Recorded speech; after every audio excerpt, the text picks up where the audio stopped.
Hey folks, this is Ken with Cold Water Strong. It's Monday out here. I think it's May, and I came out solo today just to go do some fishing by myself, work on a few things out here actually while I'm fishing. But I just wanted to go through a little bit. We've been having great success up here in the Upper Columbia, and I just wanted to share a little bit. I've been getting a lot of inquiries about what am I using, what techniques I'm doing, and I just wanted to share that a little bit with you guys.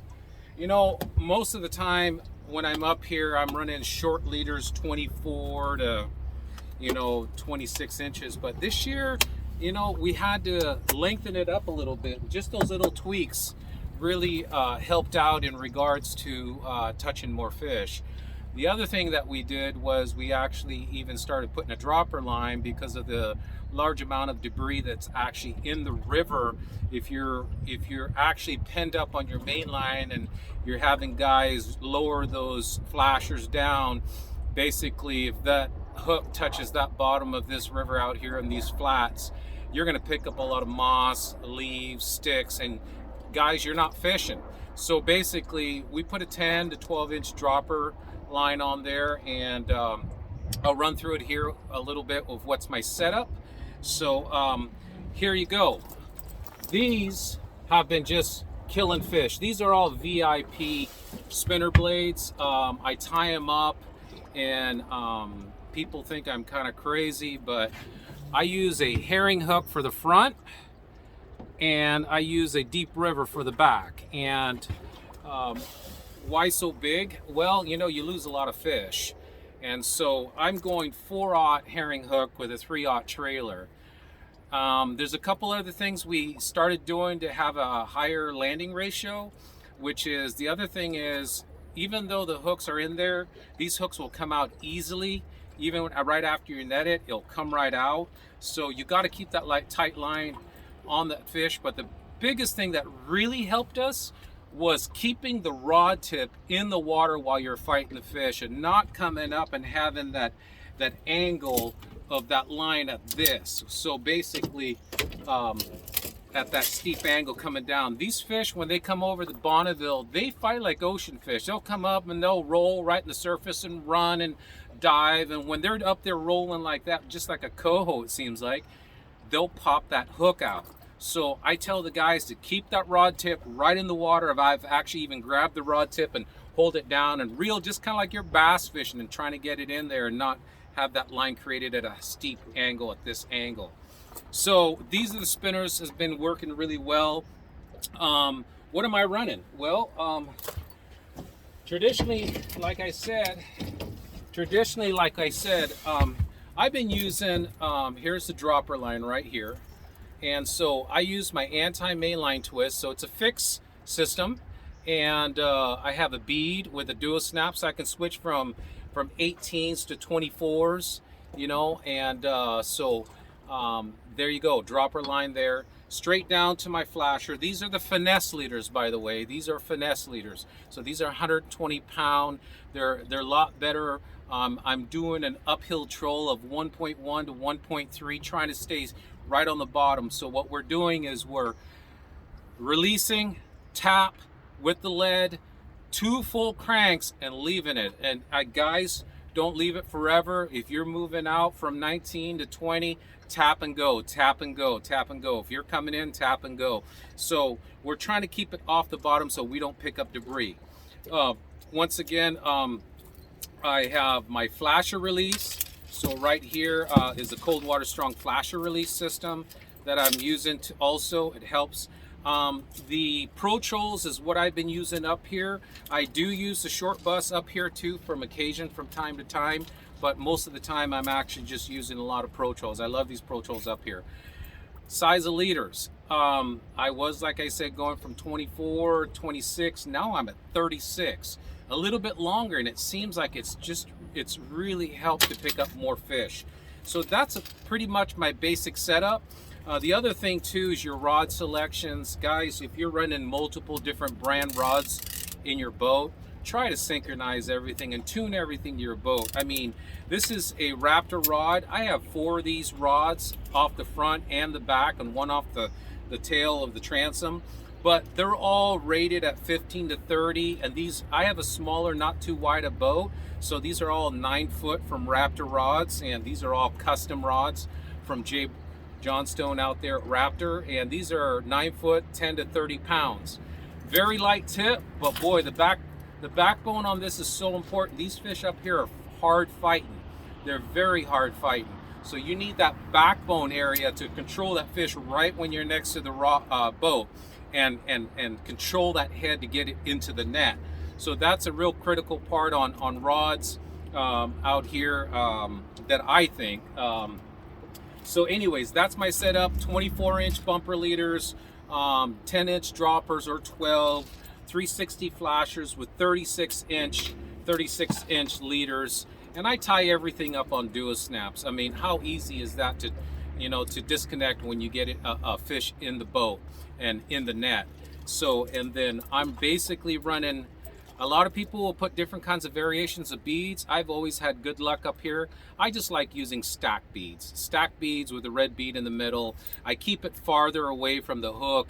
Guys, I think these fish, man, when they see these spinners spinning, they come up and I think they really want to chomp that along with the coon shrimp. So when we come to bait, now let's talk a little bit about bait. I'm not too particular. I mean, I'm not biased. Guys, everybody makes good coon shrimp out there, especially the commercial made ones.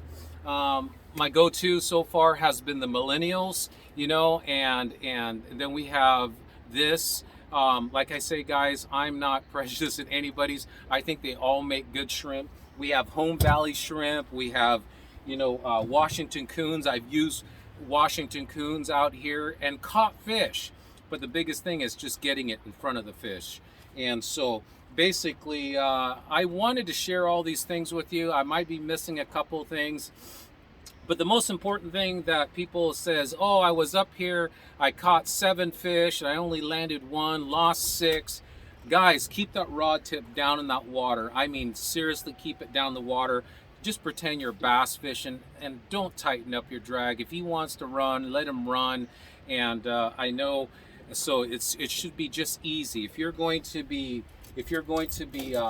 having it in your rod holder, you should be easily just grab that and adjust basically your if you want to drop the line or pick up the line. So I wanted to show you guys a little bit here. Let me turn this around. I came out here at 12:45. It's 2:44. I made one run up and I thought I got a hit. I picked it up and it was a coon shrimp was gone. So I did get a short bite that I didn't even see because I'm running 2 rods. And then all of a sudden I made a here's a tip for you. It's been cloudy, so I've been using a lot of brighter colors, and the brighter colors have been successful. But when you have this sunny weather like this, it's really great to change over to copper. And copper is this is the Mexican hat also from VIP with the copper. And this is what it did. It just landed me this beautiful Spring Chinook. I mean, look at the quality of this. I mean, this is a nice hefty, 13, 14 pound fish. So it's on my second run on the downhill run. So another tip I wanted to give you guys, if you're going to fish out here, if you're going to run downhill and it's too bumpy and it's windy, that's why they call this the gorge. It's windy.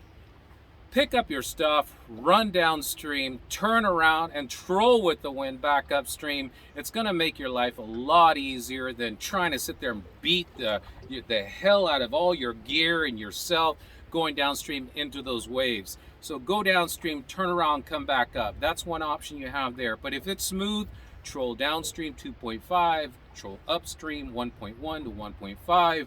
Keep it nice and slow. Keep it right off the bottom. These fish are right there. You'll have them suspended. The other day I saw one on my graph. It was suspended. I went to my back rod. I reeled it up 4 times, brought that thing straight up, and wham, he hits it. So anyways, guys, that's all I got to say. The other thing that I wanted to say is this. I've been using these and putting them on my flasher. I mean, come on, we're out here, you might as well, so we have the proven salmon from Northwest Bait and Scent. We got the tuna belly. I put those on my flashers. If we can eliminate any human scent or any off scent that they don't like, I like to mask it up with that, and along with the coon shrimp. So then you got a perfect setting for them to come up on there, and they're gonna smell that because they got great senses, and then they'll take it from you. And then that's about it, guys. That's all I've been doing. This season have been great. Phenomenal numbers of fish going over the dam.